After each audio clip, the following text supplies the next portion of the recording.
The storm should have killed me. Instead, it delivered me into his arms. Funny how fate doesn't just twist the knife, it shoves it deep, then hands you a reason to bleed.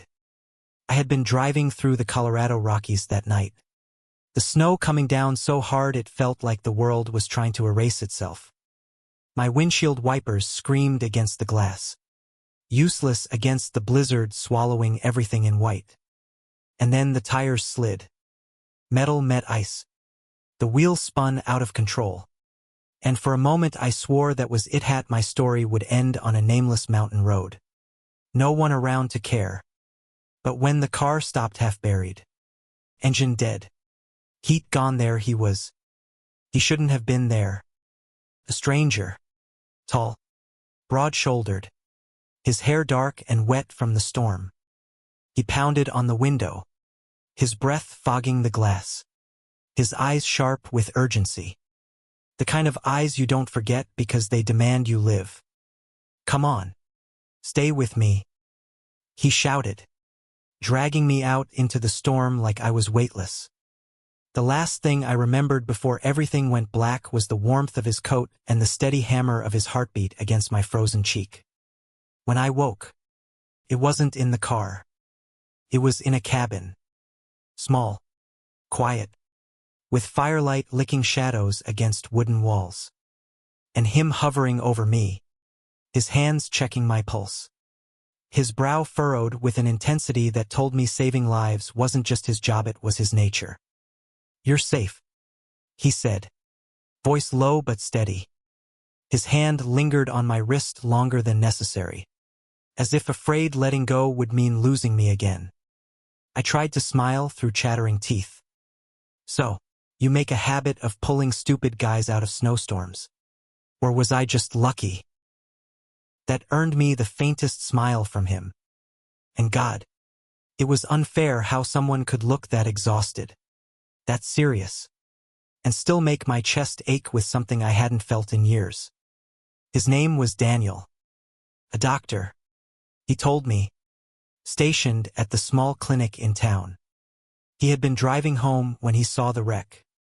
If I'd been 5 minutes later, his voice cracked slightly before he caught himself, clearing his throat. Well, you're here. That's what matters. But it wasn't just relief in his eyes. It was something else. Something raw, unguarded. And I was too tired, too wrecked to pretend I didn't see it. We stayed trapped in that cabin as the storm raged on. The world outside erased by white and silence. Hours stretched into something more fragile, something dangerous. I watched the way he moved, precise yet gentle, as he wrapped me in blankets, checked my vitals, brewed weak coffee over the fire. He watched me too, though he tried not to. His gaze lingered when he thought I wasn't looking. And too wasn't blind. There was a moment, maybe just after midnight, when I stirred awake and found him slumped in a chair by the fire, head bowed in exhaustion. His stethoscope glinted faintly in the firelight. He had saved me, stayed awake for me, carried a burden he didn't owe me. Something in me cracked open then.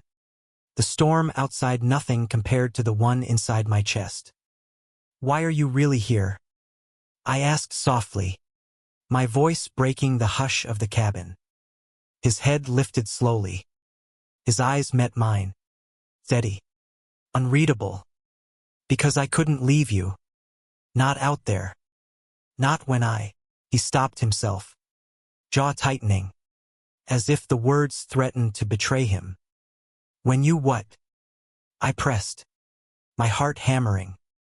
Silence stretched between us, thick and unspoken. Then he shook his head, stood, and busied himself with the fire like he hadn't almost confessed something that would change everything. But I had heard it, even if he never finished. I saw it every time his hand brushed mine when he checked my temperature. Every time his gaze lingered on my lips just a second too long. Every time he swallowed back words that burned to be free. And somewhere between the blizzard outside and the fire inside, I realized something terrifying. I didn't just want him to save me. I wanted him. The storm dragged into morning, a bleak gray light seeping through the frosted window. He was by the door, staring out at the endless snow, his shoulders stiff, his hands clenched at his sides. "You'll be okay to leave once the plows come through," he said without turning. The words hit harder than they should have. Because leaving meant losing this. Losing him. Losing the man who had seen me at my weakest and hadn't looked away. I pushed myself up, my body still sore, my voice quiet. "Daniel." He finally looked at me. The mask slipped for just a second, and what I saw there nearly undid me. Fear, longing, and a kind of tenderness that had no place between strangers. "Why are you pushing me away?" I asked. His lips parted, but nothing came out. Then, with a sharp breath, he crossed the room in 2 strides and crouched in front of me, his hand gripping mine like a lifeline. "Because," he said, voice rough, "if I don't, I'm not sure I'll be able to stop." My pulse stuttered. "Stop what?" His thumb brushed against my skin. Slow, deliberate. His eyes burned into mine, and the air between us felt suddenly unbearably fragile. "Wanting you," he whispered. I froze not from the cold, but from the weight of his words. In the firelight, Daniel's face was carved with something deeper than desire. It was fear, the kind that comes from years of holding yourself back, from learning the cost of being vulnerable in a world that doesn't always forgive. "Daniel," my voice cracked, softer than the storm outside. His hand pulled back quickly, like he'd just touched flame. He rose to his feet, running a hand through his damp hair, pacing the small cabin. "I shouldn't have said that. Forget it. You're my patient. I'm your doctor. That's all this is." But I couldn't forget. Not when his voice had betrayed him, trembling with a longing I recognized in my own chest. I stood, unsteady but fueled by something more dangerous than exhaustion. "No," I said, sharper than I intended. "Don't do that. Don't hide it like it's a sin. You saved me out there. You've been here, all night, making sure I breathe, making sure I live. Don't tell me that doesn't mean something." He stopped pacing. His shoulders sagged as if I'd knocked the air out of him. When he turned back to me, his eyes glistened not with tears, but with a war he'd been fighting too long. "You don't understand," he whispered. "I've spent my whole life building walls, making sure no one could see past them. And then you," he shook his head, almost laughing at the absurdity.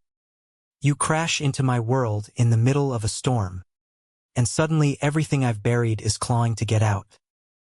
I stepped closer, closing the space between us until I could feel the heat radiating off him. Maybe that's not a bad thing. For a moment, silence. Just the fire snapping in the hearth, the howl of the storm fading as morning settled in. Then, slowly, carefully, he lifted his hand and touched my face. His fingers were warm, steady, trembling only slightly as they brushed my jaw. I leaned into it, because I wanted him to know he didn't have to run. Not from me. And then he kissed me. It wasn't soft. It wasn't tentative. It was desperate, raw. The kind of kiss that came from years of silence finally breaking. His hands framed my face, pulling me closer, while mine clutched at his shirt like I'd drown if I let go. The fire roared behind us, but it was nothing compared to the fire inside my chest. When we finally broke apart, breathless, his forehead rested against mine. "God help me," he muttered. "I can't hide from you anymore." I smiled, a shaky, disbelieving smile. Good. Because I don't want you to. The storm passed. By noon, the snowplows carved through the roads, the world slowly returning to its ordinary rhythm. But nothing between us was ordinary anymore. Daniel insisted on driving me back into town, fussing over me the whole way. Though his hand would occasionally linger on the gear shift so close to mine, it was torture not to close the gap. The world outside was bright, clean, sparkling with sunlight reflected off miles of white. But inside that truck, the air was charged, heavy with what had just begun between us. Back at the clinic, he checked me over one last time, professional mask slipping on again like armor. He gave me instructions: rest, fluids, avoid shock to the system, but the way his voice softened at the end betrayed him. And you? I asked, watching him as he wrote something on his clipboard. He looked up, puzzled. Me. Who makes sure you're okay? For the first time since I'd met him, he looked unguarded, vulnerable. I don't know, he admitted. I reached across the space between us, my fingers brushing his. Maybe you don't have to do it alone anymore. His hand turned under mine, gripping back, and in that touch was a promise. Fragile, uncertain, but real. The weeks after the storm were a blur of quiet moments that stitched themselves into something I hadn't realized I was starving for. Coffee shared in silence at his kitchen table. Walks through streets still lined with snow, our shoulders brushing more often than not. Nights where he'd fall asleep on the couch, his head against my shoulder, as if he finally allowed himself to rest because I was there. It wasn't perfect. Daniel still fought himself, still carried the weight of expectations and fear that had shadowed him for years. Some nights, I'd see him staring out the window, lost in thought, his walls threatening to rise again. But then he'd look at me, something in him would soften. Why me? He asked one evening, his voice quiet as the fire burned low. Out of everyone, why do you care this much? I took his hand, lacing my fingers through his. Because you didn't just save my life. You showed me yours. And I want it'll of it. Even the parts you think you need to hide. His breath caught, and for a moment I thought he might break down. Instead, he kissed me again, softer this time, filled not with desperation but with gratitude, with hope. Months later, the memory of that storm still lingered, but not as something that had almost killed me. It became the night that gave me him. And sometimes, when the snow began to fall again, Daniel would glance at me across the room, his lips curling into that rare, unguarded smile. Funny, he'd say. I thought I was the one who saved you. I'd laugh, pulling him close, my forehead resting against his. Maybe we saved each other. And in the quiet warmth of his arms, I knew that was the truth. The storm had ended, but the fire we'd found, that was just the beginning. Thank you for listening. Don't forget to like and subscribe to stay updated with the latest videos.